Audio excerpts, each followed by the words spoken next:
This video documentary was prepared for PSCI 3011, The Abbasid Caliphate, Section 1, taught by Dr. Mazalim bin Malik.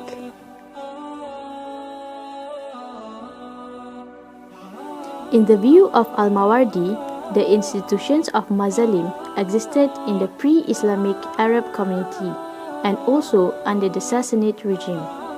Mawardi mentions Al-Mahdi as well as Al-Hadi, Al-Rashid, Al-Ma'mun and Al-Muhtadi of the Abbasid Caliphates as important leaders who employed hearings in the Mazalim to distribute justice.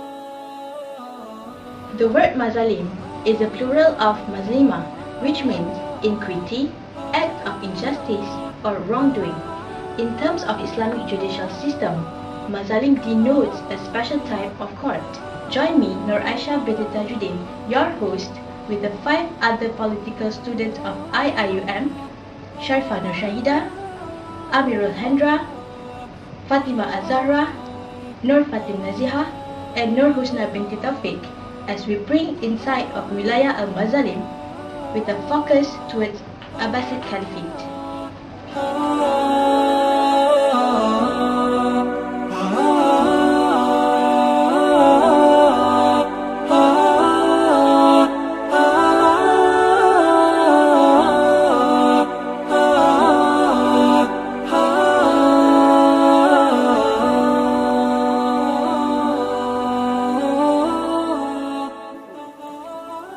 The main difference between Mazalim and the ordinary judicial courts is that the supervisor of Mazalim, called Al-Sahib al-Mazalim or Nazir al-Mazalim, has extra discretionary of power.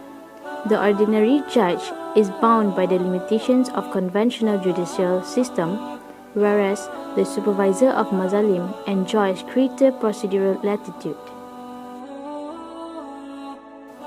In other words, the uniqueness of the Mazalim lies in the breadth of its supervisor discretionary of power and political authority.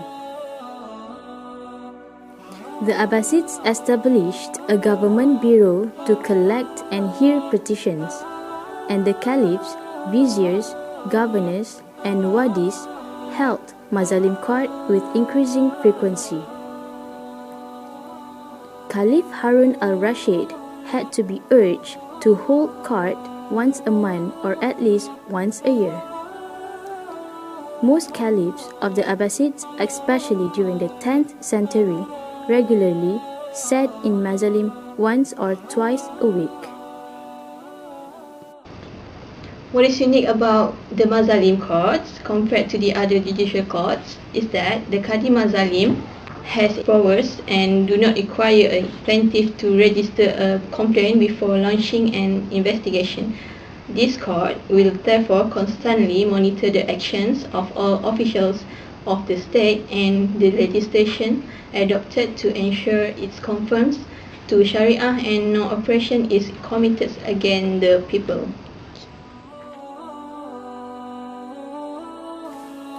During the Abbasid period, people presented petitions at court either orally or in writing. When the court was in session, the caliph or his official either made a decision on the spot or requested the governor or qadi to investigate the case. The Caliphal Palace in Baghdad city center, where the court was held, symbolized the caliph's accessibility as well as his authority.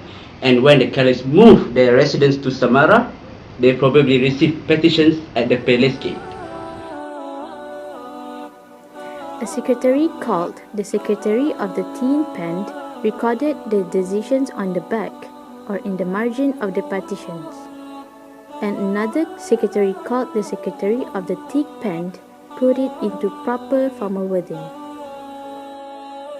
The secretary also made a permanent record in the chancery and if necessary composed a decree regarding the problem, returning the annotated petitions to the petitioner as evidence of the court's decision. As Abbasid period gradually developed the practice of Mazalim court that deal with any act of injustice and complaint. Hence, the ordinary citizen who have a complaint against the state and administrative officer also can register it with the court. The Council of the Ummah can also refer the dispute arising between itself and Caliph to the court.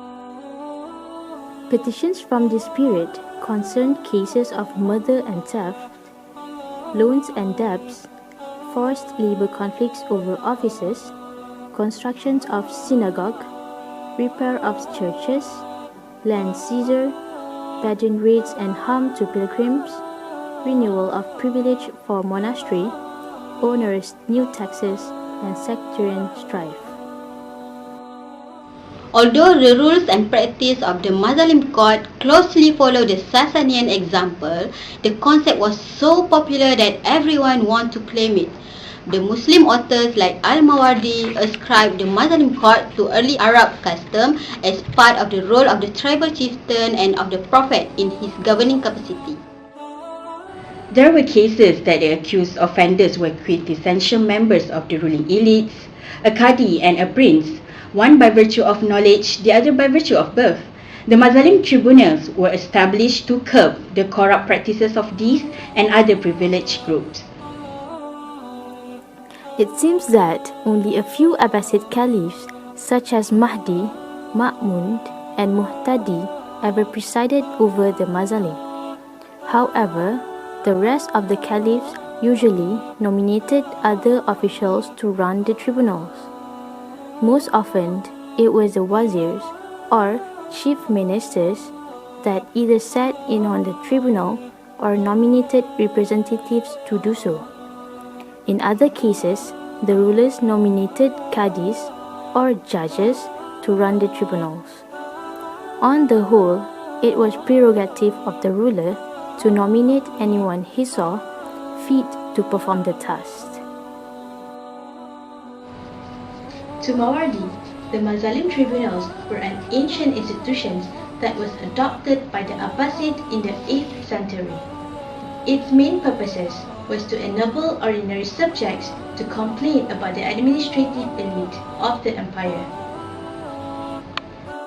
It was practiced in the several cities throughout the Abbasid Empire. It probably functioned at least into the Mamluk period. One of its most conspicuous characteristics was that it went unmentioned in the contemporary legal works.